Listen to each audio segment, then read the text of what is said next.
Kalau seandainya ini pabrik penyaring racun ini terganggu, tidak bisa maksimal menyaring racun, racun juga masuk nih, ya kan, ke organ tersebut.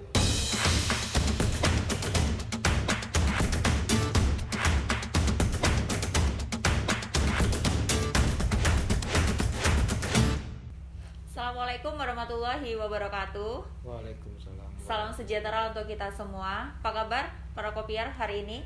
Semoga kita semua selalu diberikan kesehatan, selalu dalam lindungan Tuhan Yang Maha Esa. Dan bagi para kopiar yang mungkin saat ini sedang tidak enak badan, sedang sakit, kami doakan semoga segera sembuh dan bisa beraktivitas kembali seperti sedia kala. Podcast Coffee Morning kembali lagi bersama saya Tanti, dan saya tidak sendiri, saya bersama Dr. Singgih Widi Pratomo SHMH, konselor adiksi muda BNNK Surabaya. Pagi dokter. Pagi Mbak Tanti. Sehat, semangat ya dok ya? Alhamdulillah selalu sehat dan tetap harus semangat. Tetap dan tentunya semangat. bahagia Mbak. Harus bahagia, karena kita lihat sorot walau kita pakai masker ya dok. Sorot Siap. mata itu kelihatan kalau kita bahagia atau sedang sedih. Betul. Nah ini kan sekarang kita kenapa kok harus bahagia? Karena kan sekarang Indonesia, dunia bahkan ini kan masih terus menghadapi pandemi COVID-19 ya dok ya, yang terus mewabah. Angka positif terus meningkat, tapi di sisi lain angka kesembuhan juga meningkat, benar ya dok? Angka kesembuhan ya lumayan juga meningkat. Lumayan, kok lumayan? Ada Iya. lumayan ya dok? Karena angka kematiannya kan juga justru semakin banyak ya Mbak Angka Tanti ya. kematiannya juga semakin banyak. Nah, Iya. tapi tetap kita tidak boleh putus harapan ya dok ya. Betul. Kita tetap masih punya harapan untuk bersama-sama di sini berjuang melawan pandemi COVID-19. Betul. Dan tentunya dengan tetap terus berkarya seperti salah satu yang kita kerjakan ini ya dok ya. Betul. Tidak menghalangi kita untuk berkegiatan. Iya. Nah, ini saya ini sama dokter Singgih ini kan sudah akrab, jadi saya biasa panggil Doksing. Doksing. Lebih keren ya Mbak ya. Lebih keren ya. Kayak ke India-Indiaan gitu ya. Saudara nama VJ Sing dok. Desing. Aju Sing ya.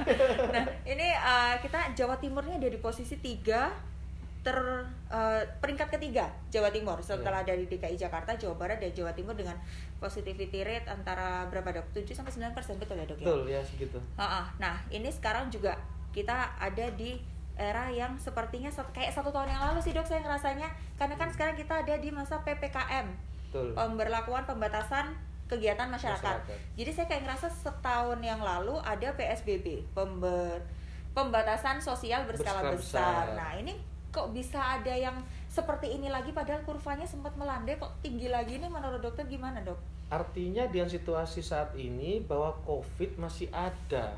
COVID itu masih ada. Itu yang harus kita sampaikan kepada masyarakat, karena tetap di masyarakat itu masih banyak yang beranggapan bahwa COVID itu tidak ada, sehingga mitos belaka ya. Betul, sehingga mereka itu kesadaran untuk melindungi dirinya itu masih minim. Nah ini yang harus preventif promotif yang harus selalu kita sampaikan kepada masyarakat. Gitu. Nah itu juga nih yang saya bukan bingung ya, maksudnya kan masyarakat sudah diedukasi dengan 3M. Betul. Memakai masker, mencuci tangan dan menjaga jarak, dan kayaknya itu sudah jadi kebiasaan kita nih, pokoknya kalau datang cuci tangan, kemana-mana nggak pakai masker kayak nggak enak gitu ya, kayak ada yang kurang gitu. Nah kok ternyata apakah masih kurang cukup dengan 3M itu, atau masih ada yang harus ditambahin lagi. Nilainya kok nilai angkanya kok meningkat? Harus ditambahin lagi Mbak Tia, itu adalah hindari kerumunan dan hindari keramaian. Menghindari kerumunan dan menghindari keramaian. 5M berarti 5M, ya, tidak tuh. cukup. Nah itu biar tidak cukup dengan 3M. Jadi ada 5M.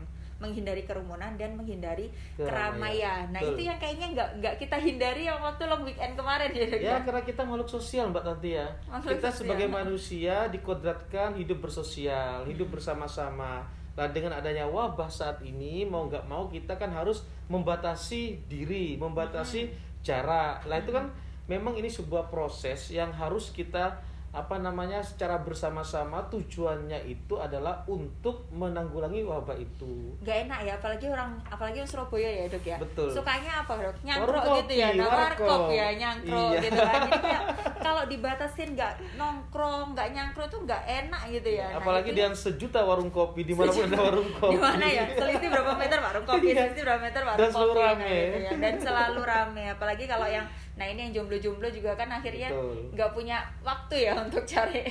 Apalagi kalau warkopnya itu ada wifi gratis. Nah itu yang perlu kita dicari. ketahui bahwa kaum milenial 90,4% dia itu hidup di dunia medsos. Nah betul, Nah, generasi menunduk ya Dok ya. Iya, dan Biasanya. media medsos itu kalau sudah ada fasilitas wifi gratis, beli cangkir kopi cuma 3.000, waktunya 1 jam. Apalagi kalau dia Pengalaman, tuh Dok, sih.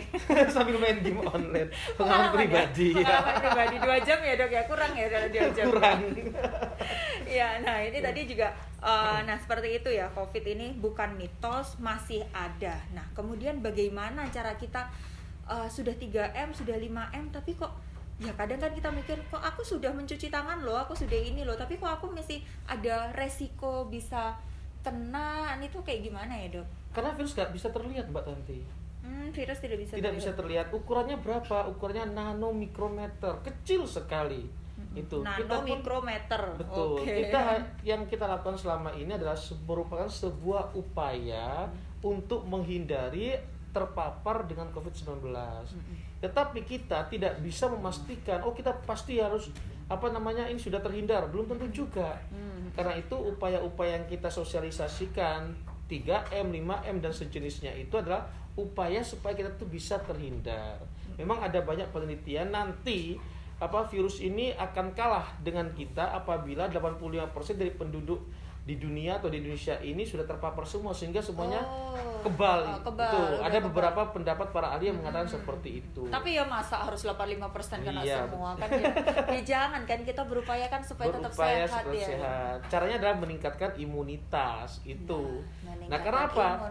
Virus itu punya sifat yang namanya self-limiting disease. Self-limiting disease. Nah, artinya, apa itu Dok ya? Dia itu akan mati dengan sendirinya. Oke, virus itu bisa mati dengan sendirinya. Nggak usah dikasih apa-apa, bisa mati dengan sebenarnya. sendirinya. Nah, permasalahannya adalah kuat-kuatan antara tentara yang ada dalam tubuh kita dengan virus itu. Oke. Nah, ini yang sering terjadi, katakanlah kenapa kok sampai ada yang meninggal, ya kan? Yang terpapar banyak, yang sehat juga banyak, tapi yang meninggal juga ada.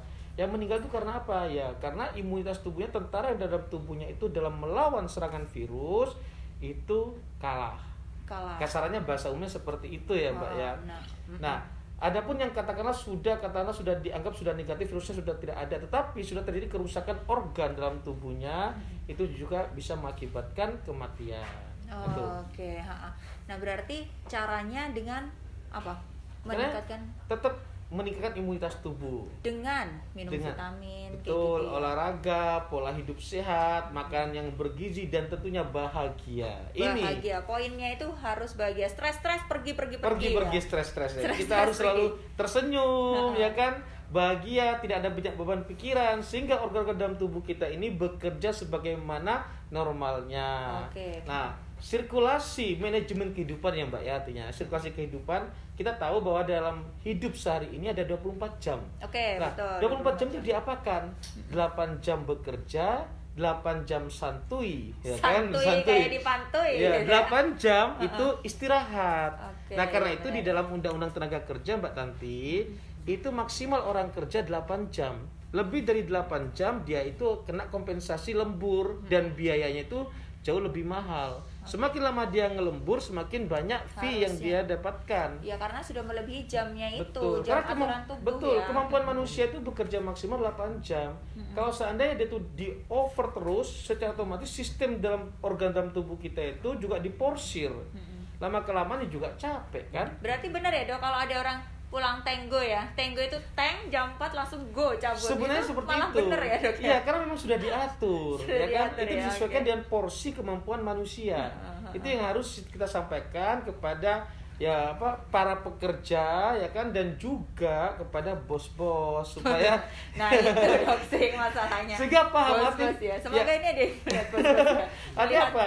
Podcast kita. Iya, artinya apa ya? Beliau-beliau itu supaya tahu, kemampuan manusia itu kerja cuma 8 jam, ya kan?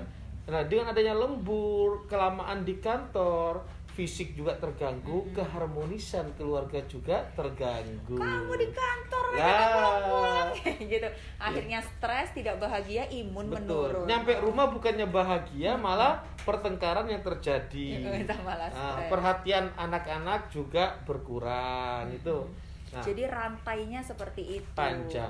Panjang. Sebenarnya Mbak Tanti, kalau kita berbicara ingin membangun Indonesia, satu kuncinya kita bangun pondasi rumah tangga yang kuat.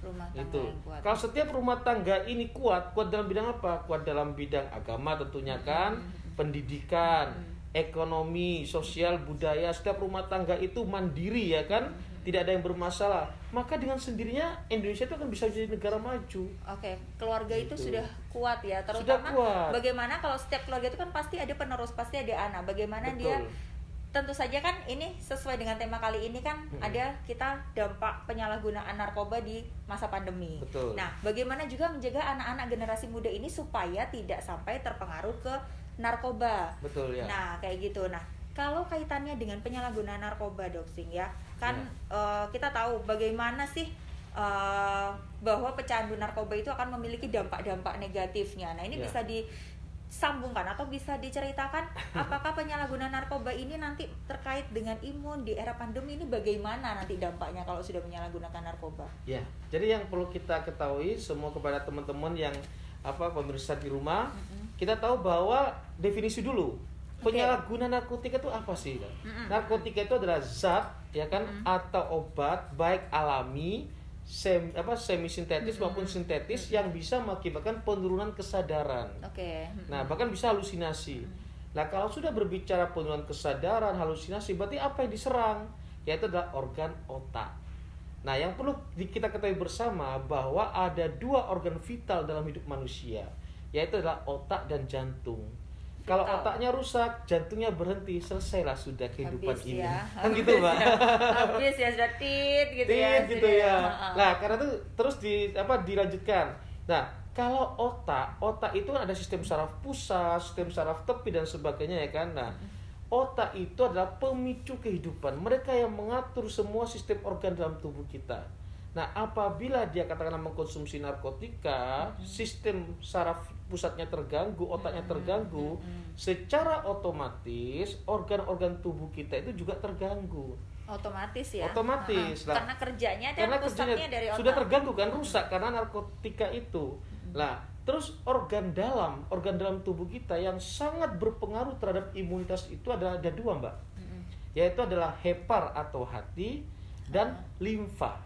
Nah, limfa itu letaknya di mana? Limfa itu terletak di perut kiri atas. Perut kiri atas itu limfa di belakang lambung. Di belakang lambung. Iya, di mana ukuran limfa itu sebenarnya nggak terlalu besar, cuma 10 sampai 12 cm.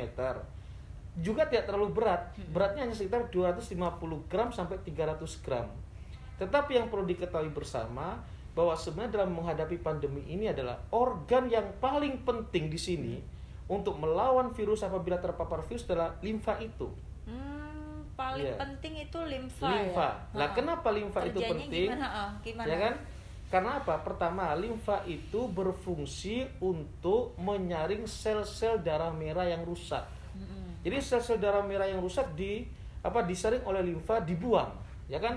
Baik itu dibuangnya oleh saluran pencernaan, keringat, kencing, BAB dan sebagainya, ya kan? Yang kedua, limfa itu berfungsi memproduksi sel darah merah dan juga sebagai cadangan darah merah. Nah, dan yang paling penting di situ adalah fungsi limfa. Limfa itu menghasilkan sel darah putih. Sel darah putih. Nah, baik itu limfosit maupun makrofag ya kan. Waduh, itu bahasa-bahasa medis ya. Bahasanya udah bahasa kedokteran ya, Dok, ya. Pokoknya sel darah putih ya. Sel darah putih di mana sel darah putih ini berfungsi untuk membunuh virus. Nah, tentaranya itu tadi. Tentaranya itu. Oke, nah sel darah putih itu adalah tentara yang ada di dalam tubuh kita nih, Kopiar. Iya, betul. Jadi nah, bagaimana? Kalau limfa kita itu sehat ya, Mbak ya, menghasilkan sel darah putih yang bagus, berkualitas bagus, terus sel darah merahnya pun juga bagus, maka virus itu bisa diserang oleh pasukan kita yang ada dalam tubuh kita. Nah, sebenarnya limfa ini juga terhubung dengan hepar atau hati. Nah, hati itu fungsinya sebagai memfilter racun dalam tubuh kita. Nah, kaitannya dengan orang penyalahgunaan narkotika apa kan gitu ya? Iya, kan katanya tadi otak ya, Dok, ya. Nah, kalau seandainya dia itu pengguna narkotika, pengguna narkotika itu sangat rentan sekali terkena penyakit hepatitis. Oh iya. Ya kan? Penyakit virus, ya kan lah. Terus dia tuh juga biasanya pengguna narkotika seiringan dengan orang pengguna alkoholik. Ya kan? Nah, yang perlu kita ketahui, mereka yang sering mengkonsumsi alkohol, pengguna narkotika, dan bahkan dia sudah terpapar kena hepatitis atau HIV AIDS, ya kan? Dia itu bisa mengakibatkan kerusakan kepada hati. Hatinya itu bisa mengeras dan juga bisa membengkak. Nah, kalau hatinya itu mengeras atau hatinya itu membengkak, maka aliran darah yang ke limpa itu juga tersumbat kan, Mbak? Bagus. Poinnya di situ benang merahnya. Bisa dipahami ya, Mbak ya. Okay. Nah, karena tidak bisa mengalir dengan bagus, tersumbatlah, maka limpa itu nggak dapat aliran nih, tersumbat nih. Ini kan membengkak dia, menggelembung, rusaklah limpa itu. Akhirnya limfa tidak bisa memproduksi tentara tadi, sel darah putih yang untuk menangkal virus. Betul. Nah, jadi sistem bisa dipahami ya, Mbak ya? Bisa dipahami ya, Kopir ya. Ini Doxing ini udah menjelaskan dengan kata-kata yang paling sederhana. Iya. Kan sebenarnya itu yang harus kita jaga itu adalah memang semuanya harus kita jaga, ya kan? Ya, terutama organ hati dan juga organ limpa itu. Nah, konsep intinya di mana? Di otak kita. Otak ini sebagai CPU lah, dianggapnya CPU komputer yang membuat kita bahagia, membuat kita senang, ya kan? Nah, kalau kita itu bahagia, kita senang, tidak ada beban mental yang berat, kita happy saja, otak tidak stres nih ya. Sistem kehidupan kita normal-normal saja dan happy, maka aliran darah ini akan berjalan dengan lancar. Ingat, sel darah merah itu mengangkut oksigen.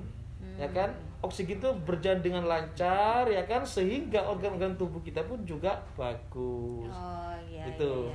Oke, baik. Nah, kalau misalnya itu kan kalau misalnya itu sama dengan kita ya, itu kan tadi pecandu, kaitannya dengan pecandu. Kenapa kok imunitasnya menurun? Karena yaitu tadi otak, kemudian kaitannya dengan hati dan limpa. Itu sama halnya dengan orang yang bukan pecandu, sama ya? Prosesnya sama ya? Karena gini, orang katakanlah, oke lah dia itu bukan pecandu, tetapi dia punya penyakit yang disebut dengan komorbid ya, Mbak ya. Seperti darah tinggi, kolesterol asam urat tinggi, atau lemak jahat yang tinggi. Karena penumpukan lemak yang ada di hati, ya kan, itu juga mengakibatkan kerja hati juga tidak maksimal. Hati atau hepar itu berfungsi untuk menyaring racun. Nah, ya kan lah. Kalau seandainya ini pabrik penyaring racun ini terganggu, tidak bisa maksimal menyaring racun juga masuk nih, ya kan, ke organ tersebut. Ya kan? Yang seharusnya dia harus bersih, karena fungsinya tidak bisa maksimal, racun juga ikut masuk. Hanya masuk juga ke limpa tersebut. Nggak boleh numpuk lemak ya, Dok ya. Padahal gorengan itu enak loh, Dok. Apalagi ini kan kita ada podcast Coffee Morning ya. Ini sudah ada kopi di depan kita. Mau silakan santai-santai. Nah, biasanya ditemenin sama gorengan. Gitu. Saya yakin Kopi di rumah juga kalau lihat podcast ini sambil makan pisang goreng, sambil minum gitu. Itu yang nikmat sebetulnya ya. Nah, oleh karena itu Mbak Tanti, kita kan manusia, tidak mungkin lah kita, apa sih artinya hidup, cari uang banyak tapi nggak boleh makan ini, makan itu, gitu ya kan? Apa sih artinya kehidupan? Nah, kalau kita lihat mobil ya kan, setiap 10.000 km tuh tune up kan? Harus diservis kan? Nah, manusia seharusnya juga seperti itu, jangan di loss. Nah, manusia bagaimana? Setiap 6 bulan medical check up dong. Kan gitu. Dibenerin ya kalau ada yang salah. Jadi pemeriksaan laboratorium dan sebagainya, jangan nunggu sakit dulu. Ya kan? Walaupun sehat, ya setiap 6 bulan berkala kita juga check up, siapa tahu ada permasalahan yang tanpa gejala. Kan itu berarti, sehingga kita bisa melakukan preventif dan promotif di awal. Jangan sampai kita kuratif, sudah sakit nih baru diobatin. Terlambat. Sama kayak terlalu. Nah, sama seperti P4GN. Kalimat pertama yang muncul apa? Pencegahan. Nah, betul, pencegahan. Betul. Kalau sudah ada korban, sudah direhabilitasi, artinya apa? Upaya pencegahan, upaya pemberantasan belum bisa maksimal. Karena sudah ada korban. Kan gitu kan? Nah, kalau sudah ada korban, diapakan? Ya, direhabilitasi. Apakah pasti berhasil? Belum tentu. Sama seperti kita hidup, ya kan? Nah, MCO medical check up ini adalah sebagai upaya untuk mengetahui screening, ya kan, preventifnya, promotifnya. Jangan sampai nunggu sakit. Deteksi dini ya. Deteksi dini. Kalau sudah nunggu sakit, apakah pasti sembuh? Belum tentu. Wong sudah sakit kok. Sakit. Pilihannya kalau sudah sakit masuk rumah sakit diobati hanya 2. kalau nggak sembuh ya sakit. Tetap sakit, kalau nggak sembuh ya tetap sakit. Itu, Pak. Makanya itu tadi ada kata pencegahan. Kenapa kok kita ini selalu menggaungkan kata P4G ini di depannya ini justru pencegahan. Jadi pencegahan ini kita harus menimbulkan apa ya? Membangun imunitas ya, imunitas dalam tubuh tidak hanya dari virus tetapi juga dari narkotika, narkoba, supaya bagaimana kita memiliki kepercayaan diri untuk menolak penyalahgunaan narkoba kalau misalnya ada yang nawarin. Karena kan kadang kita misalnya nih dok, teman kita misalnya baik-baik aja ya, terus kemudian kita stres, kita salah bergaul, ditawarin katut ya dok ya, apa ya, ngikut gitu loh, ngikut pakai. Nah itu imunitas kita, bagaimana cara kita menolak. Nah ini saya kembali lagi nih ke COVID yang tadi ya dok ya. Betul, karena kan ini kita juga berbicara tentang pandemi COVID. Nah berapa lama sih dok waktu seseorang ini bisa terpapar? Tadi dokter juga bilang ada sakit yang tanpa gejala, tahu-tahu ketika diperiksa di MCU, oh ternyata ini nih, tapi kita nggak merasakan gejala apapun. Nah ternyata kan penderita COVID kan juga ada yang kayak gitu, OTG. Banyak yang kayak gitu. Nah berapa lama ini jarak dari kita terpapar virus sampai dengan menunjukkan gejala, atau sampai dengan ketika dites itu hasilnya reaktif atau positif, itu berapa lama? Jadi kalau kita berbicara waktu, range waktu itu tidak bisa ditentukan. Kenapa kok tidak bisa ditentukan? Karena setiap manusia fungsi kekuatan tubuh, anatominya itu tidak sama. Itulah uniknya manusia, ya kan? Kekuatan walaupun dia tuh kembar pun, ya kan, tidak ada yang kembar identik sama persis, tidak ada. Sehingga kekuatan manusia itu tergantung variasinya. Karena itu dunia kedokteran juga disebut dunia seni ya? Iya, karena apa? Karena setiap orang itu beda-beda, ya kan? Nah, ada yang terpapar hari ini juga, gejalanya muncul hari ini juga. Ada yang terpapar, ya kan, sampai CT-nya itu 1 digit loh, Mbak, 5,4 ada. Padahal biasanya ya kan? 0, ya? Enggak, kalau biasanya kan 2 digit kan? Oh, 2 digit. Nah, dia itu 1 digit, 5,4 CT-nya. Yang 0, itu apa dok? Yang apa? Yang biasanya ada nilai kalau kita PCR di bawah 0, sekian itu apa sih dok? Ya jadi gini PCR itu kan tergantung dari alatnya, ya kan. Dia itu tidak terdeteksi. Ada yang katakan ranknya itu katakanlah lebih dari 31, ya kan, itu aman. Lebih dari 37 aman, di bawah itu dia biasanya disebut sekilas terpapar. Kan kalau kita ngelihat hasil kan kayak gitu, sekilas. Pokoknya nilai negatif nggak dilihat angka-angkanya, pokoknya negatif. Tapi kalau PCR swab ini semakin dia tuh kecil, ya kan, nilainya, dia kan virusnya semakin banyak dalam tubuhnya, ya kan. Nah, ada yang CT-nya tuh 5,4, artinya apa? Virus tuh sangat banyak dalam tubuhnya. Tapi orangnya nggak bergejala, nggak ada apa-apa, dia baik-baik saja. Kenapa? Karena setelah saya tahu betul karakter orangnya, dia selalu happy, no problem, dia menikmati, ya kan? Dia tuh kaget aja begitu di tes, loh, CT-ku kok 5,4, artinya mau nggak mau dia kan diisolasi di salah satu rumah sakit, ya kan, malah di rumah sakit muncullah gejalanya itu. Karena akhirnya jadi apa ya, karena stres gitu. Ketemunya orang sakit, ketemu rumah sakit dia nggak bisa, ini malah stres ya. Betul ya, karena itulah Mbak Tanti, ya mengobati manusia ini seni, ya kan, tidak sama dalam memberikan terapi. Yang kita sebagai tenaga medis memberikan terapi secara keilmuan, karena itu disesuaikan dengan kondisi dosis, ya kan. Nah, dosis itu ya kan kita sesuaikan dengan berat badan, dengan usia dan sebagainya. Tetapi apabila sudah muncul gejala yang paling khas kan sekarang itu batuk pilek, ya kan. Nah, yang khasnya apa? Ada gangguan penciuman dan gangguan rasa. Bukan gangguan perasaan loh, Mbak. Gangguan perasaan ya. Gangguan perasaan itu ilmu kebatinan. Baper ya dia. Iya, baper. Ya, ini gangguan rasa. Tapi ya, baper ya ada kaitannya, jangan gampang baper biar nggak sedih, imunnya nggak turun juga kan. Betul. Gitu. Gangguan perasa. Bukan perasaan. Bukan perasaan. Iya. Nah, kalau sudah ada gangguan rasa, gangguan pembau, ya segera swab saja. Itu lapor ke puskesmas. Apalagi ini kan sangat bagus sekali ya Mbak ya, Satgas sekarang sudah belajar lah, kita kan sama-sama berproses ini nih, belajar dari tahun sebelumnya. Sekarang apa ya, lebih cepat begitu kita punya gejala, ya kan, ada batuk pilek, panas, terus timbul gangguan penciuman dan gangguan rasa, langsung ke puskesmas, langsung di swab. Iya, langsung siap, dan tidak perlu bayar mahal-mahal. Karena Satgas sini kalau di daerahnya dia melaporkan untuk swab PCR-nya itu gratis. Oh gratis kalau di Iya, puskesmas ya. gratis. Jadi itu juga menghapus stigma bahwa pakai COVID itu dianggap sebagai aib ya. Kadang kan Iya. ada masyarakat itu kalau udah pakai COVID malah dijauhin. Nah. Sama halnya dengan penyalahguna narkoba Betul. dong. Pecandu itu kalau malah diasingkan gitu. Padahal seharusnya kan dibantu ya. Sama dengan Betul. pecandu itu mereka masih memiliki masa depan, masih bisa dipulihkan ya dok ya. Iya. Bisa disembuhkan ya dok. Bisa. Kalau pecandu itu. Jadi gini, kalau pecandu itu kan kalau kita sembuh tidak ada bahasa sembuh sebenarnya. Karena apa? Kita tahu orang pakai narkotika itu tidak langsung ujuk-ujuk dia jadi pecandu. Dia diawali dulu dengan yang namanya coba pakai. Coba pakai itu pakai narkotika karena diajak oleh temannya, ya kan, dirayu atau bahkan dijebak. Nah, Juga, ya. apabila dia itu coba pakai tidak segera kita rehabilitasi, dia naik kelas menjadi yang teratur pakai. Cirinya teratur pakai itu apabila dia stres sedikit dia lari ke narkotika.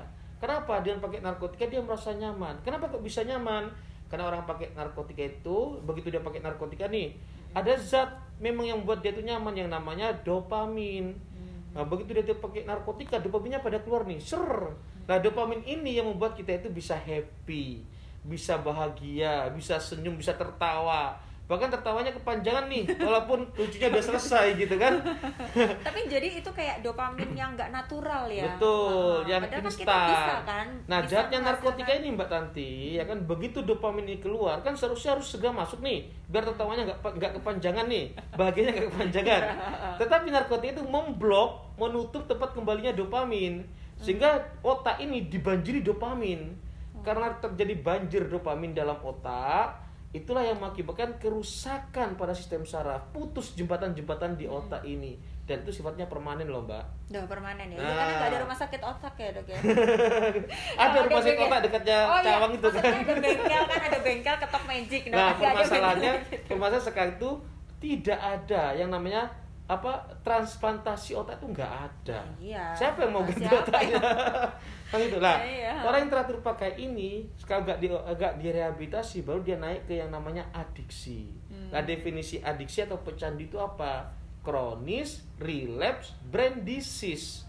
Penyakit kronis pada otak yang sifatnya kambuhan. Nah, adiksi Nah. adalah penyakit otak kronis iya. yang kambuhan ya. Betul. Kambuhan itu artinya apa ya? Tidak bisa sembuh. Oh, jadi walaupun Betul.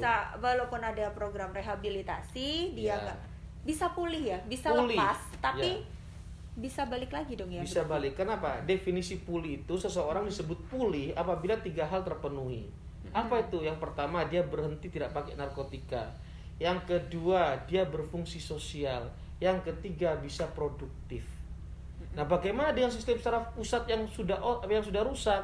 Ya, vitamin dan sebagainya itu hanya upaya ya kan untuk mengisi otak-otak ini ya kan yang sudah rusak. Nah, kita bisa bayangkan Mbak Tanti, kalau narkotika ini ya kan digunakan oleh anak yang masih usia SD, SMP, SMA, di mana itu masa tumbuh kembangnya itu sangat bagus. Sangat Ya kan? pesat ya, ha. Sangat pesat sekali, 80% kan usia segitu pertumbuhan otaknya kan dirusak dan narkotika diajar. Berarti kan otaknya rusak sejak kecil. Begitu dewasa bagaimana dia akan menggunakan fungsi analisanya dengan bagus, fungsi logikanya, daya memorinya terganggu. Padahal kita tahu ya kan Mbak Tanti ya, 2045 ya kan, saat Indonesia merayakan hari kemerdekaan yang 100 nih, kita akan mengalami yang namanya bonus demografi. Nah, bonus demografi itu apa? Kan itu. Jumlah anak-anak muda yang produktif itu jauh lebih banyak daripada orang-orang usia lanjut. Nah, kalau bonus demografi ini diisi dengan anak-anak muda yang berkualitas, yang sehat, yang jenius religius, maka Indonesia berpotensi menjadi negara superpower, Mbak. Superpower. Bukan negara Bisa maju lagi, tapi negara superpower. Ya. Nah, gini pondasinya nih mulai dari sekarang. Betul. Gitu ya. Karena memang miris ya, Dok ya. Banyak Ya. sekali berita-berita ya. Kita hadapi juga kan ya. Ya. Anak SD, bahkan ada juga yang TK pun juga sudah mulai di salah satu daerah gitu. Saya nggak nyebutin nama. Salah satu Ya. daerah itu mulai dari TK, SD itu sudah pakai. Nah, itu kan mirisnya di situ. Nah, itu tadi seperti yang Dok Sing bilang, pondasi keluarga tadi ini loh, ya kan Dok Itu ya. faktor Balik penting, Mbak. Karena gini, mohon maaf ya, orang berumah tangga bukan cuma menyalurkan hasrat seksual, tetapi berumah tangga itu adalah membentuk ya kan kehidupan baru. Betul. Yang harus kita pikirkan adalah regenerasi. Nah, regenerasi. Ini, nah bagaimana kita menciptakan generasi kita itu berkualitas. Nah, untuk bisa berkualitas bagaimana? Asupan gizi harus tercukupi. Kan gitu ya, Mbak ya. Terus kehidupan rumah tangga ya kan juga harus harmonis, menjadikan keluarga yang sakinah, mawaddah, warahmah dan harmonis. Kan gitu, Mbak ya. Nah, kalau setiap orang pribadi nih ya, dia tahu fungsinya sebagai seorang kepala keluarga. Si ibu tahu fungsinya sebagai ibu rumah tangga. Si anak tahu fungsinya sebagai anak. Terjadi komunikasi keharmonisan yang luar biasa. Maka setiap rumah tangga itu kuat, gampang negara ini muncul tanpa harus dikomando, dia sudah bagus dengan sendirinya. Anak-anak juga Karena tidak ada permasalahan dalam rumah tangga. Nah, anak-anak juga dekat dengan orang tua. Betul. Gitu ya. Timbulnya kriminalitas, termasuk salah satunya adalah penyalahgunaan narkotika, karena terjadi permasalahan dalam rumah tangga. Ini ya kan. Nah, narkotika itu tidak melihat titel, tidak melihat pangkat, tidak melihat ekonomi, ya kan. Banyak sekali orang-orang yang kaya raya ya kan, Mbak ya, orang kaya raya, bapak ibunya kerja aktif dan sebagainya, tapi akhirnya tidak terurus, ya kan, lepas kontrol, hanya dikasih uang, sehingga anak ini ya kan salah pergaulan. Betul. Jadi narkotika. Salah pergaulan. Betul. Ada juga ya kan karena kesulitan ekonomi, ya kan, sehingga mau nggak mau dia masuk ke dunia hitam, menjadi kurir dan sebagainya, itu juga menjadi masalah. Nah, yang harus kita pikirkan sekarang bersama-sama itu adalah bagaimana permasalahan dalam rumah tangga itu kita minimalisir. Karena permasalahan negara ini berawal dari permasalahan dalam rumah tangga. Berat ya, Mbak ya? Bahasanya berat ya. Permasalahannya Pak Presiden ini awalnya dari rumah tangga. Iya. Coba kalau setiap rumah tangga itu gak ada masalah, ya kan? Iya. Gak mungkin ada masalah negara. Dok, kalau nggak ada masalah gak mungkin ada kita juga, Dok. Ya, karena itu Mbak, nanti tugas kita adalah meminimalisir permasalahan dalam rumah tangga. Nah, caranya bagaimana? Kita harus menjadi role model. Ya kan, bagaimana kita akan berbicara ke orang banyak, ya kan? Kalau keluarga kita sendiri tidak harmonis, jangan keluarga diri kita sendiri tidak bisa menjadi contoh. Ya kan, bagaimana kita akan menjadi role model? Karena apa? 1 juta arahan bisa dikalahkan dengan 1 ketauladanan. Luar biasa. Memang doxingnya luar biasa. 1 juta arahan. 1 juta arahan bisa dikalahkan oleh 1 juta ketauladanan. 1 ketauladanan. 1 ketauladanan. Iya. Jadi contoh itu jauh lebih penting daripada arahan. Jangan jarkoni. Iso ngajar gak iso ngelakoni. Saya kan banyak yang akeh omongnya tapi banyak actionnya gitu kan ya, Dok ya. Kenapa? Sehingga banyak orang-orang itu kecewa kepada orang-orang yang sering ya kan banyak berbicara tapi dia tidak bisa memberikan contoh, ya kan? Nah, oleh karena itu Mbak Tanti, yang harus kita kerjakan saat ini adalah ya kan promotif preventif, ya kan? Kita berbicara, kita katakanlah harus melakukan pencegahan terhadap COVID, lakukan 5M, ya kan? Jangan cuma cuap-cuap saja. Kita harus melakukannya. Kita memberikan contoh kepada anak-anak kita, memberikan contoh kepada lingkungan tetangga kita. Gak usah terlalu berat ke masyarakat luas, cukup diri kita, ke keluarga inti kita, ke tetangga-tetangganya, dan itu getuk tular. Nantinya lah. Nah, energi-energi positif ini kita salurkan kepada mereka, syukur-syukur bisa bermanfaat buat semuanya. Nah, ini juga yang bisa dipahami juga bahwa kita kalau mengkampanyekan sesuatu tidak harus dengan cara ngomong, sosialisasi nggak harus ya, Dok ya, nggak harus sosialisasi, nggak harus seperti yang kita ini ngobrol, tidak harus, tapi bagaimana kita melakukannya gitu ya, ngelakukannya, karena ya awalnya itu memang 3M itu susah, nggak kebiasaan cuci tangan. Dok ya, ini saya mau jujur ya, Dok ya, gimana mau cuci tangan, kadang kita makan ya, Dok ya, kita waktu makan di warung makan misalnya ya, mau cuci tangan kan es teh ini kan berair nih. Dianggap cuci. Kita kalau mau cuci tangan seret. Yang penting basah ya, Mbak ya. Itu jujur, itu saya dulu. Iya, loh memang gitu sebelum kan, ada pandemi ini, Mbak, ya kan, cuci tangan itu terabaikan. Padahal dari dulu ya kan, dari waktu saya masih kecil, ya kan di TK udah diajarin bagaimana kita cara mencuci tangan, sebelum tidur cuci kaki, cuci tangan, betul. Kan ada lagunya juga, itu berarti kan nggak cuma lagu. Nah kan? Sekarang ya kan dengan adanya pandemi, setiap depan rumah nih ada tempat cuci tangan. Nunggu pandemi dulu, padahal dari dulu udah nenek moyang udah ngajarin kan. Karena itu Mbak Tanti, kita itu ya setiap ada permasalahan jangan dijadikan beban. kita ambil hikmahnya. Betul. Gitu kan? Seperti pandemi itu, apa hikmahnya? Kita dulu yang gaptek, sekarang melek teknologi kan. Mau nggak mau kita kenal yang namanya Zoom, ya kan? Kita betul. kenal yang namanya daring virtual seperti itu. Live IG jadi aduh kita udah sering live Iya, live IG dan sebagainya. ya. Mencari uang dari internet, ya kan? Jadi kita sekarang sok-sokan depan kamera ngobrol, itu kan hikmah dari adanya pandemi. Betul, sehingga kita bisa acting ya Mbak ya. Iya. Kita nggak acting waktu gini. Oh gitu. Natural. Ya oke. Nah kalau ini dok, kalau misalnya ini sudah terlanjur, sudah terlanjur jadi penyalahguna gitu kan, imunnya juga, maksudnya organ tubuh juga terpengaruh karena menyalahgunakan. Nah bagaimana nih cara mengatasi di pandemi seperti ini gitu loh dok?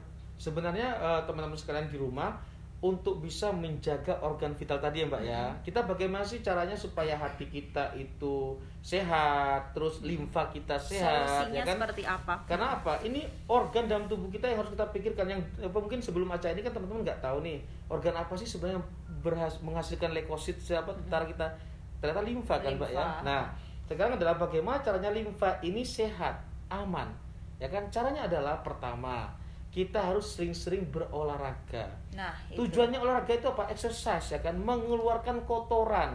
Lewat apa? Lewat keringat. Nah, orang yang katakanlah punya penyakit dislipidemi itu seperti lemak jahat yang banyak, ya kan? Lemak jahat yang banyak. Seperti kolesterol, asam urat. Itu olahraganya sebenarnya diusahakan ya setelah sarapan, jangan sebelum sarapan. Kalau sebelum sarapan dia itu olahraga, apa yang mau dibakar? Terus habis olahraga semuanya dimakan. Lemaknya numpuk lagi, percuma kan olahraganya. Lalu terus bagaimana caranya? Sarapan dulu, ya kan? Tunggu setelah 30 menit. Setelah 30 menit setelah sarapan baru exercise, olahraga. Gitu ya. Sehingga lemak darah, gula darah yang tidak bisa dikeluarkan oleh organ tubuh kita karena sudah ada gangguan, bisa kita bantu dikeluarkan lewat olahraga, yaitu lewat keringat. Masuk akal nggak? Kan masuk akal, tapi masalahnya adalah kan sekarang kita kalau habis sarapan kan kita jadi udah mager, ngantuk dok. Iya, kenapa kok bisa ngantuk? Karena asupan oksigen ke otak itu berkurang. Nah, kenapa kok bisa berkurang? Karena ada sumbatan, ya kan? Sumbatannya itu bisa lewat karena gula, bisa karena lemak. Itu sehingga asupan oksigen berkurang, sehingga kita clear gitu kan? Hampir seperti semaput kan gitu Mbak ya. Clear kita udah makan kenyang, aduh ngantuk gitu kan. Wes nggak bakal mikir olahraga dok, mikir mau ngapain aja wes males, bawaannya pengen tidur. Terus yang kedua Mbak, supaya hati sama limpa kita itu sehat, yaitu adalah kita makan asupan gizi, yaitu vitamin, ya kan? Jeruk. Nah, itu kan banyak mengandung vitamin C. Jeruk. Nah, banyak mengandung enzim. Itu berfungsi untuk menyiram racun. Itu sangat diperlukan. Yang ketiga adalah sayur-sayuran hijau. Ada beberapa ini sayuran itu masih menjadi momok gitu ya. Jadi masih kadang ada makan, dok. Kadang anak-anak ya jadi anak-anak kecil kadang makan sayur nggak mau, padahal itu ya yang penting. Itu dari asupan gizi loh Mbak ya. Nah, terus dari yang non gizi, yang rohani bagaimana? Nah, itu gimana tuh rohani? Yang rohani itu ya pertama, kita harus selalu bahagia, tenang. Karena apa? Kalau kita itu stres, ya kan, beban pikiran banyak, sistem saraf, sistem organ kita kan bekerja cepat nih, keras bekerja, berat bekerjanya kan. Nah, itu mempengaruhi mesin yang dalam tubuh kita kan. Nah, artinya apa? Kalau semakin digunakan terus-menerus bisa dol nanti. Maksudnya seperti itu kan. Nah, terus yang ketiga adalah manajemen kehidupan, manajemen waktu tadi itu. Kapan kita harus bekerja, kapan kita harus istirahat, kapan kita harus tidur, kan gitu. Nah, 8 jam bekerja, 8 jam santuy tadi itu kok ya kan. Santuy itu dalam artian gini, komunikasi dengan keluarga, komunikasi dengan tetangga, tetap membawa protokol kesehatan dulu. Iya, melakukan hobi, kesenangan. Nah, terus 8 jamnya adalah istirahat atau tidur. Berarti benar ya dok ya, kalau saya habis kerja terus nonton drakor kan hobi. Oh, hobi ya? Boleh. Santunya saya nonton drakor ya.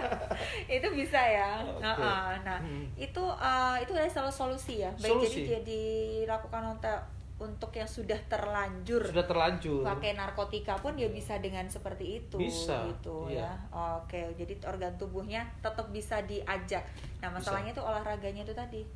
Olahraga itu dok Yang sulit itu di olahraganya. Tapi saya kan udah banyak kan masyarakat sudah teredukasi dengan banyak sepeda. Tapi ingat, oh iya benar-benar sepeda kan? ya. Tapi sepeda boleh-boleh saja bersepeda, tapi jangan sampai mengganggu pengguna jalan lainnya. Jangan sampai bersepeda lama ya kan, panjang, gerombolan, mobil nggak bisa lewat nih, padahal ambulan yang lewat tuh itu. Padahal ambulan ya yang lewat ya. Oke, Dok, perlu nggak sih Dok kalau misalnya seseorang apakah sekarang ini kalau dia sudah positif COVID gitu ya, itu harus ke rumah sakit atau bisa isolasi mandiri? Selama tidak ada gejala, isolasi mandiri itu diperbolehkan. Nggak apa-apa ya, boleh. Ya, ada gini, seperti yang saya sampaikan tadi, virus itu sifatnya self-limiting disease. Dia akan mati dengan sendirinya. Begitu dia terpapar, perang nih antara imun dalam tubuh sama virus, kuatan mana? Ya kan, kalau kita punya imun yang kuat, ya kan, kita hajar nih virus, selesai. Nah, cara imun kuat ya tadi itu, asupan, ya kan, terus bahagia, terus pola kehidupan, kan itu yang harus kita lakukan. Nah, kalau sudah muncul gejala, terutama ada gejala anosmia, ya kan, tidak bisa membau, terus gangguan perasa, bukan gangguan perasaan, itu kan, ya datanglah ke rumah sakit darurat untuk orang-orang OTG, itu kan, orang tanpa gejala yang berarti kan gitu. Nah, nanti di sana itu akan dievaluasi sebelum terlambat. Tetapi kalau sudah terlambat, katakanlah sampai kena pneumonia, paru-parunya terisi, pneumonia kan paru-parunya terisi cairan, ya kan, sehingga mengakibatkan kerusakan pada paru-paru. Lah itu harus penanganan khusus.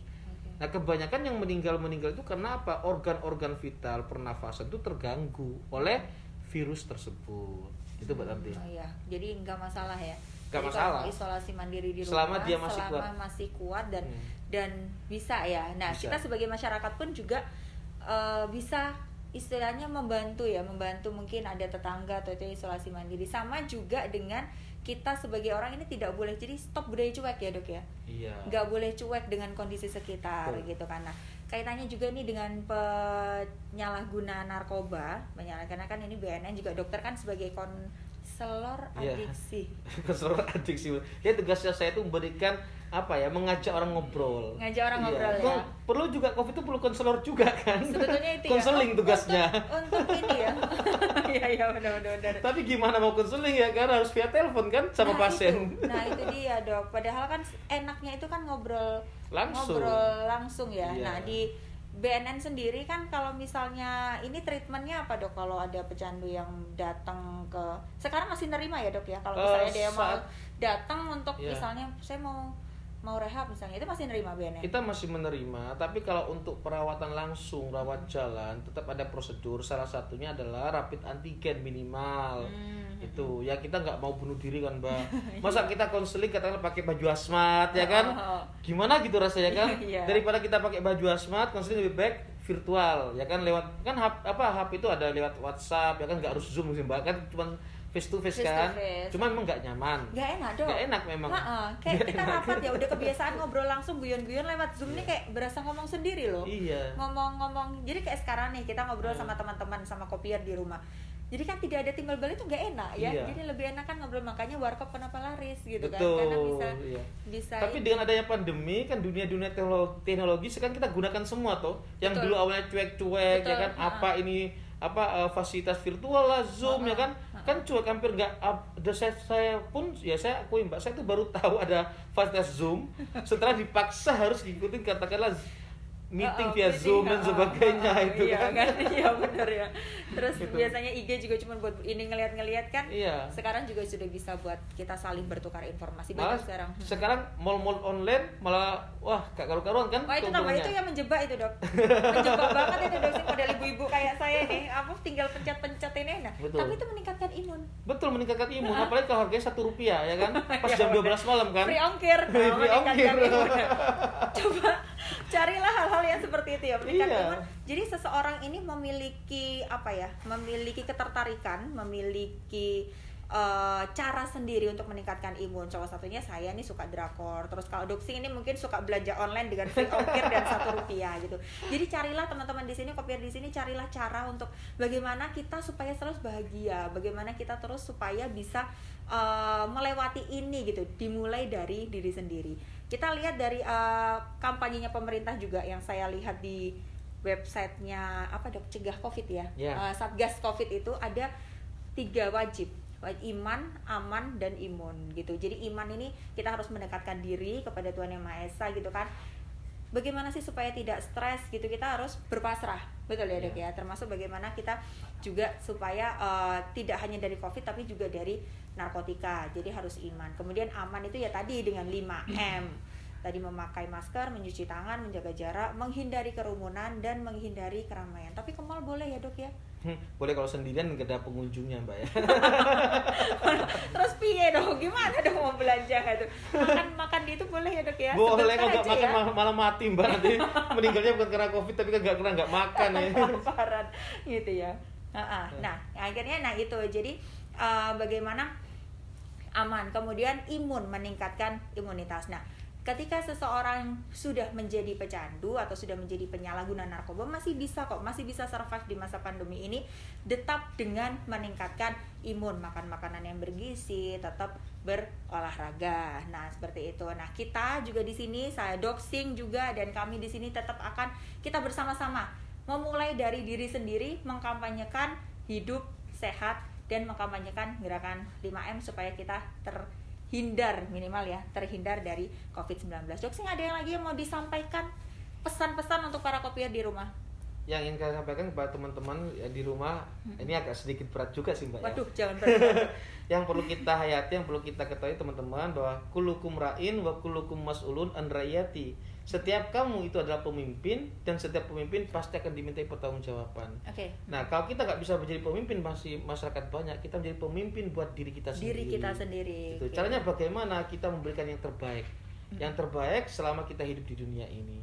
Oleh karena itu jangan lupa berikanlah yang terbaik buat keluarga kita, istri dan anak-anak kita. Itu aja Mbak Tanti. Oke, baik. Berikan yang terbaik untuk keluarga kita, dimulai dari diri kita sendiri di setiap hal. Ya, Betul. tidak ada kaitannya dengan COVID saja, dengan narkotika, tapi di setiap hal kita menjadi pemimpin untuk diri kita sendiri. Wah, luar biasa sekali Dr. Ya. Singgi. Terima kasih banyak sudah hadir di podcast Coffee Morning Sama-sama, hari Mbak ini. Tanti. Boleh loh Dok, ini kalau ada kopinya diminum. Siap. Ya, kita santai-santai. Iya. Gorengannya tapi nggak ada Dok. Ya, terima kasih Kopier. Kita nanti sampai di sini juga tema hari ini. Jadi kita sudah banyak berbicara tadi bagaimana cara menghadapi bagaimana hidup sehat di masa pandemi COVID-19. Kita akan kembali nanti podcast Coffee Morning di episode berikutnya dengan tentu saja dengan tema yang tidak kalah menarik. Terima kasih banyak atas perhatiannya. Wassalamualaikum warahmatullahi wabarakatuh. Sampai jumpa. Waalaikumsalam warahmatullahi wabarakatuh.